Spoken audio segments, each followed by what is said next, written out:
Inside Out 2 is Pixar's newest film in theaters, and it has made $1 billion at the box office. But is it worth it for you to be checking out in a theater? Well, if you like Pixar, I'd say go check it out.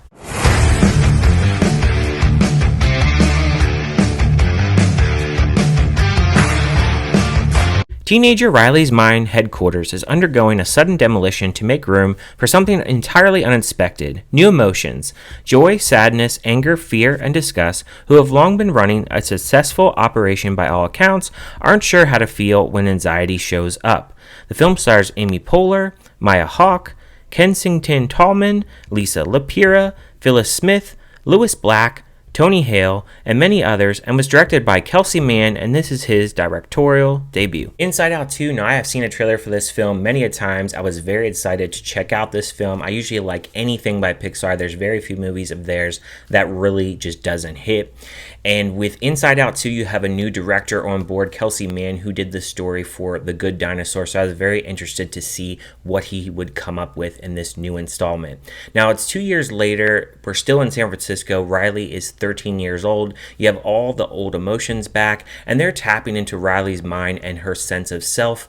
And this really forms her beliefs and her emotions. And Joy, she wants to fill Riley's mind with happy emotions and just memories that really will form her beliefs to have positive elements in her life. And anything negative, she makes this mechanism that is sent into the back of Riley's mind, and she'll forget all those emotions.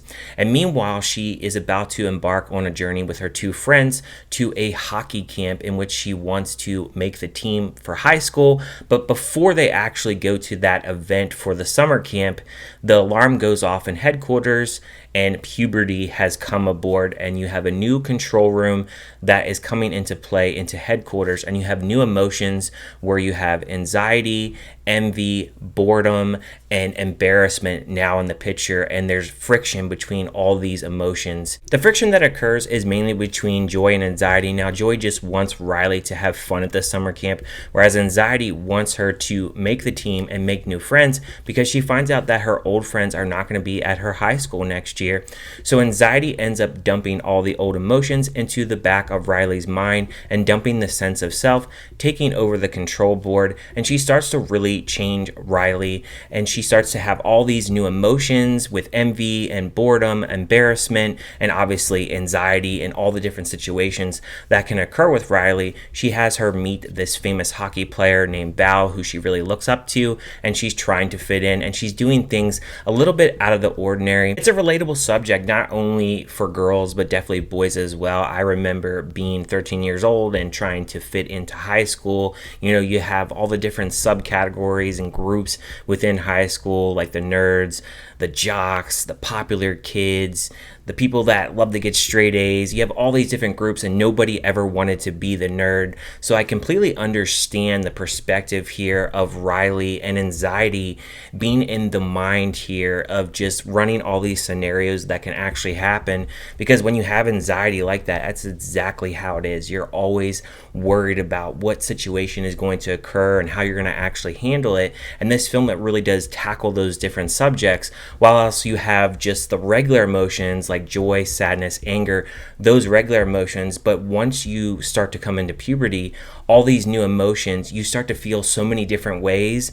And one thing that I wish the film would tackle just a little bit more is there is one certain instance where Riley wakes up and she has all these different emotions, and it involves obviously all the normal ones like anger, sadness, all those regular emotions, and then anxiety, in which they don't really clash that much in this movie. I feel like because anxiety just pretty much ousts them into the back of Riley's mind, we just kind of see them on a side quest to really get back to headquarters, whereas you have anxiety that really takes over this movie and really just takes control of what she wants Riley to actually do.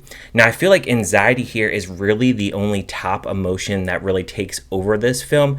Hawke, she puts on a pretty good voice acting performance, though I wish that some of the other emotions had a little bit more to do. I felt like Embarrassment probably has the second most to do.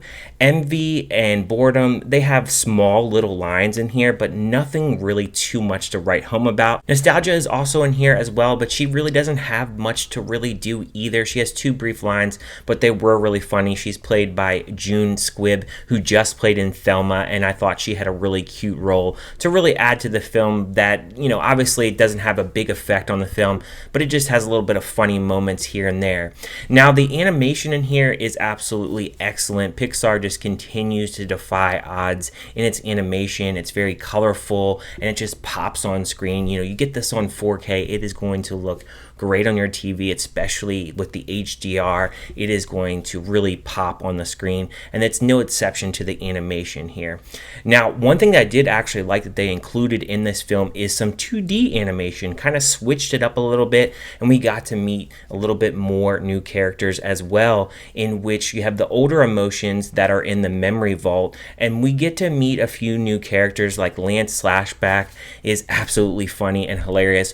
Over the top. He has that 2D animation. It kind of looks like N64 kind of animation, which I really did like. You have Pouchy, who is absolutely hilarious in this.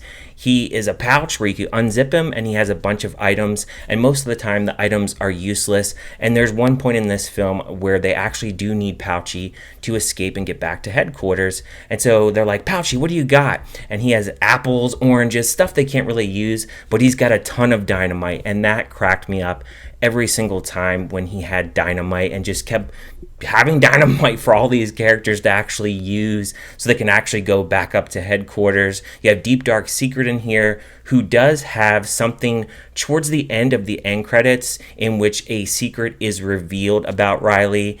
And obviously, it's not really that important. I really thought it was going to be a little bit more, but it really wasn't that much. But he has a little bit of lines in here, especially when he's actually in the vault, and I actually did like his character as well. Now we get into the negatives, and I've kind of already touched on this, but the fact that anxiety is pretty much the main character of this film and takes over the film and has the spotlight for majority of the film, I kind of didn't like that. I wanted the old emotions to be a little bit more involved, and even the newer emotions like envy, nostalgia, boredom have a little bit more for them to do, because they don't really play a pivotal role here. It's just a few little lines here and there. So I definitely wish there was a little bit more, and just some of the clashing, really, to have them all in headquarters at once. I think it definitely would have been a little bit better film for me. I would have gave it a higher rating, I would say. They changed the voice casting here, so Fear was replaced. Bill Hader played Fear in the last film, and you have Tony Hale who took over. And then Disgust is played by Liza Lapira, I think that's her name. Lapira, that's her name. Liza Lapira. And then Mindy Kaling, who plays in The Office, played her in the last film. And I definitely noticed the difference within their voice acting. I definitely missed them. I didn't really care for the new actors and actress in these new roles. It didn't really do a whole lot for me as far as the characters, though I wouldn't say they had a ton to do at all times. They're not main characters, so to speak, like maybe Joy, Sadness, because they're more of the pivotal characters of the older emotions. And then the parents here are completely absent with really anything to do. I mean, they have maybe a couple of scenes towards the beginning of the film, and then we pretty much never see them again. And then overall, as the story just being a summer camp and having Riley kind of change over a weekend, from an adult perspective, I kind of don't buy it in a way. I feel in a weekend you really can't change as a person. I think from an adult perspective here, obviously kids are going to overlook this. I think if they made this more a summer camp for maybe like 2 months or a month or something, I could maybe believe the changing of Riley's personality throughout the camp, because just a weekend, it's really hard to really say you really changed it all. You just kind of had a mix of emotions, and the fact here that she's kind of letting her old friends down, going with these new friends, and just acting kind of strange and acting out and doing things she doesn't normally do, and her sense of self kind of being lost. It's kind of unbelievable at points, from an adult perspective, but kids, they're going to enjoy this film. It definitely has its funny moments. The animation is great. Overall, I think the characters, they have some really good charisma to them, and they're very creative, and I definitely appreciate the direction here that they went. But at the same time, I feel like I have criticisms with the direction as well, so I'm kind of like half and half on that. But overall, for me, I would give a score of this film a 3.5 out of 5. I would say overall, I enjoyed this movie. I still like the first one a lot better. I think that's because it's a little bit more simpler. There's not as many emotions.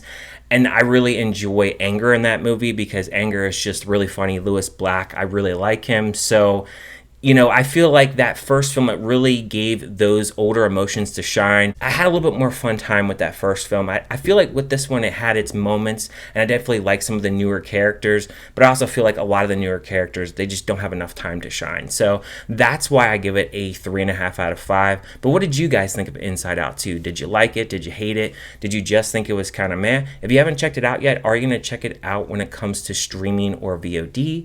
Are you going to see it in the theater, or are you going to skip it altogether? Leave any and all comments down below. And also, what is your favorite Pixar movie, and what is your least favorite Pixar movie? Thank you guys for watching as always, and I will see you guys next time.